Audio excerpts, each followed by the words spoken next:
Hi everyone, welcome to this new video. In this video, we are going to be talking about one not very new, but very exciting platform called Contextual AI. Now, I call this platform as the future of RAG system and agents. And the reason for this is because if you are into developing RAG agents and systems, then you would appreciate the kind of problems that these folks at Contextual AI are solving. Let me quickly get started, and I'll also try to show you the demo of how you can get started with this platform. They offer a very generous credit of $25 to try out their platform. So you can basically go ahead and log in and start creating agents on their platform. So let's talk about the traditional traditional pain points in terms of building rack systems traditionally by way of say um, uh, manually setting up vector stores and things like that. So I feel one of the major challenges I myself have faced several times is the challenge of chunking. And you can't stress it enough, right? That how best you can chunk your data, and it becomes even more complex when you deal with multimodality. So you could have a PDF which has images. It might be having tables and things like that. And in those situations, you have to develop some specialized chunking strategy, which is quite painful in my opinion to implement from scratch. And then you need to also connect that chunk to the original document in a meaningful way so that once you develop the UI, you can display the original document and things like that. So metadata selection and structuring are also some of the critical pain points. I feel this chunking point and this multimodality, these two things are what I feel are solved best by contextual AI. They are doing wonderful job. And also, okay, one more thing which I have not mentioned here, although I have created one special slide for that, is the re-ranker thing. What they have done is they have created this whole new re-ranker, uh, which follows your instructions. So you can re-rank your documents based on your instructions. So instruction tuned re-ranker. Okay, so now based on these problems, now we can introduce contextual AI. And also, again, this is not a sponsored video. I personally tried this platform and I loved it because I've been building RAG applications and agents myself, and I know things get a little bit messy when you start to go into these things like chunking and all. So this is a unified platform, and what it does is it basically uh, makes it easy to do all those things which are very difficult first, and then it also involves making so many critical decisions like chunk size, overlap size, what sort of how do we deal with images, how do we deal with tables and things like that. Okay, so now what they offer you these components for building RAG agents, but not only that, they offer you this agent abstraction with which you can simply go to their platform and create the agent by uploading document and can start right away. Okay, so what are the key components that are offered by contextual AI? I feel first one is the parser, and what they do is they have created and they have invested good amount of time in creating this parser module.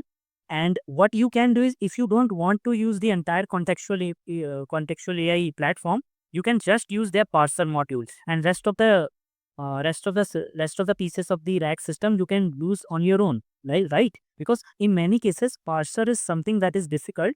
So what you can do is you can call their API, and I'll show you how you can do that in a moment. And you can just utilize their parsing capability.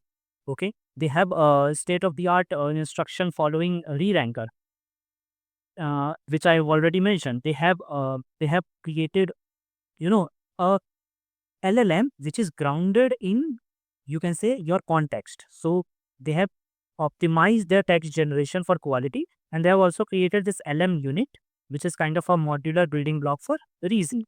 And the main plus point for contextual is the re-ranker, which I've talked enough. So this is an industry leading one. It is designed for instruction following capabilities, and it dramatically improves document retrieval relevance. Okay. And if I talk about the parsing capability, they parse PDFs, images. So you can talk about multimodality in terms of parsing capability. Okay, you can upload your document with images and text and things like that. Okay, so now they offer you two different ways to interact with their services. First one is their UI, which is really good. I mean, I can't stress it enough. I'll show you in a moment. Just after this slide, I'll go ahead and show you their platform. But in many situations, you might have a bulk uploads or bulk queries. In those situations, you are free to use their APIs as well. One thing which I feel is is something that might discourage some folks is that this is a paid platform. Okay, it is not for free. It is a the company is investing heavily in building these products and suits of tools for doing RAG effectively. So they are charging, but they are giving you enough credits to try out and think before you invest heavily into their services. So they are. I'll show you how you can set that up. Okay, so they have endpoints for each of the building blocks and components for RAG. You can call those these as primitives like parse, re-rank, generate, and LM unit. Okay, so let's now go to the UI.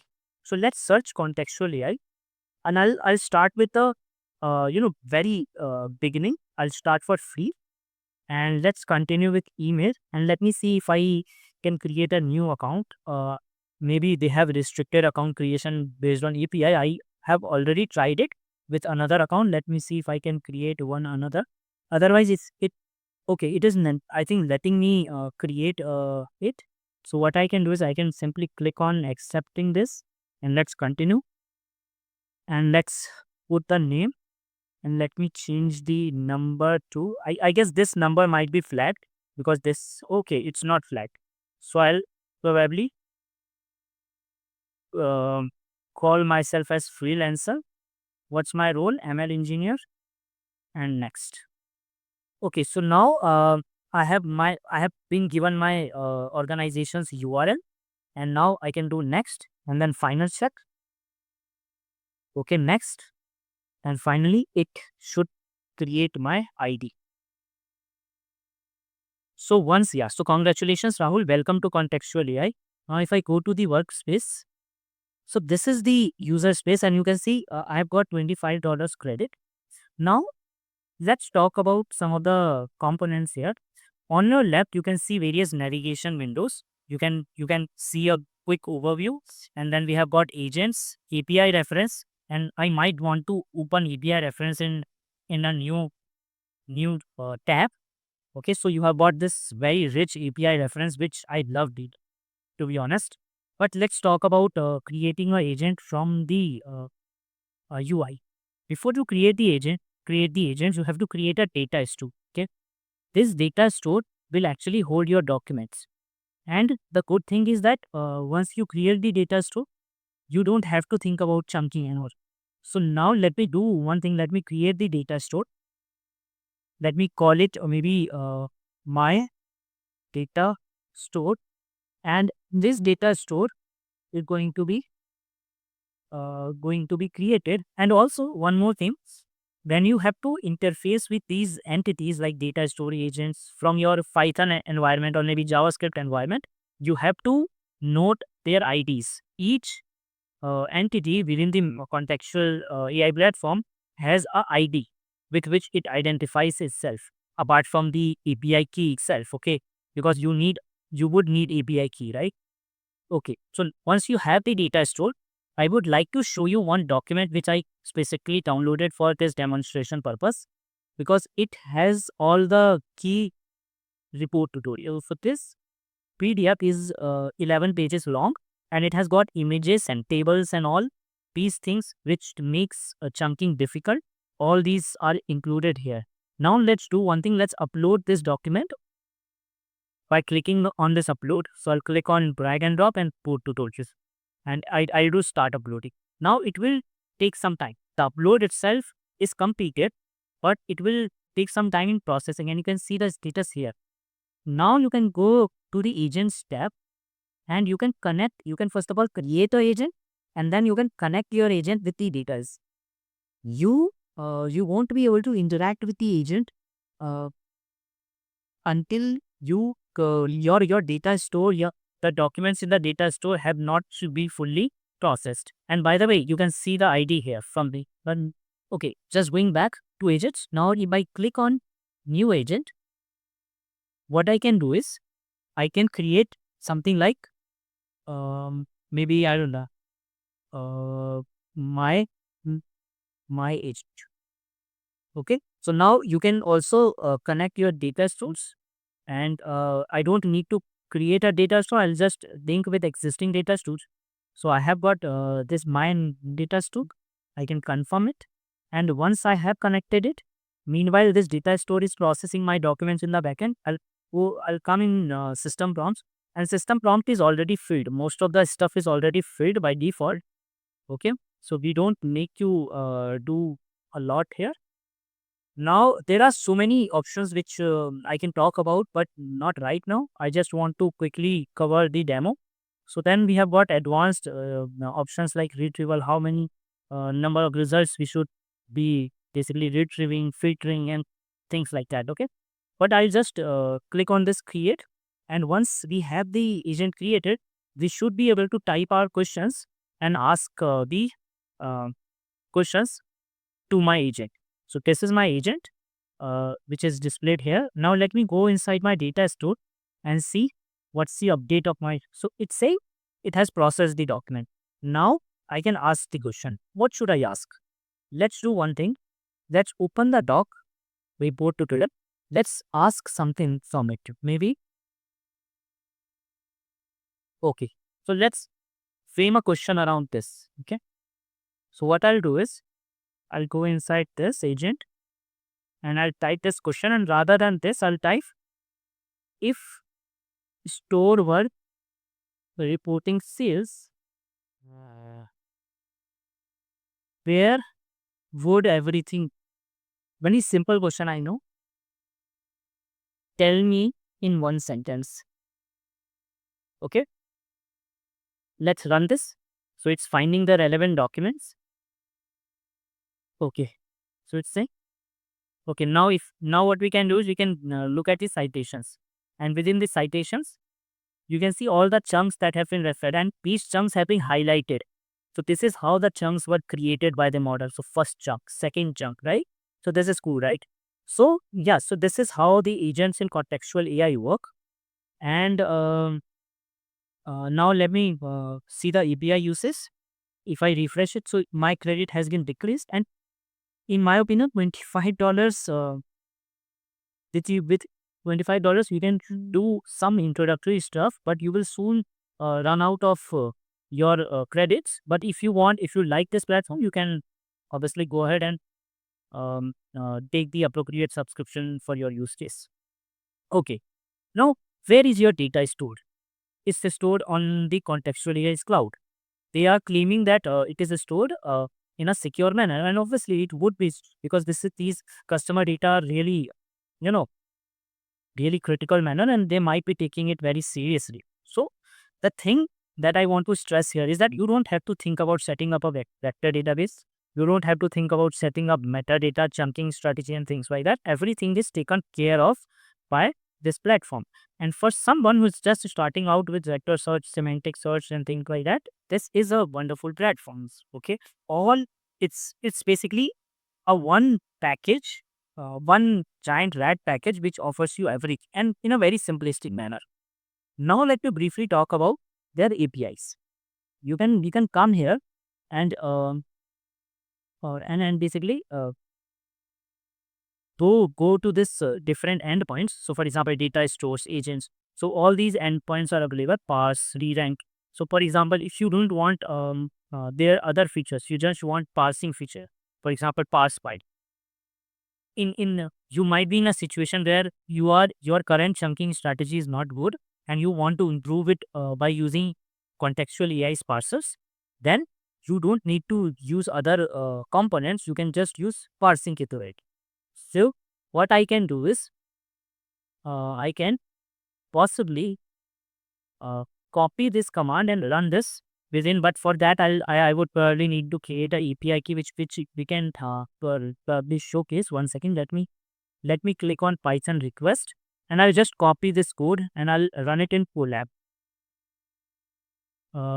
Because Polab offers you a very quick, Python environment. So what I'm going to do is I'm going to not parse, like showcase the data stores, listing data stores. Okay, because this is much easier for me right now. So I'll just paste this, and I want to copy my secret token. I will come here, API tokens. Let's create a API token, dummy token, and I'll do create, and let's copy it, and let's paste it right here. You don't need to copy this API key because I will be deleting it as soon as this tutorial is over. But you see, this is as simple as this. Okay, if I run this here, it should be able to retrieve my data stores which are there on my contextual AI platform. Let's see if it is able to get that. Yes, total count of data stores 1.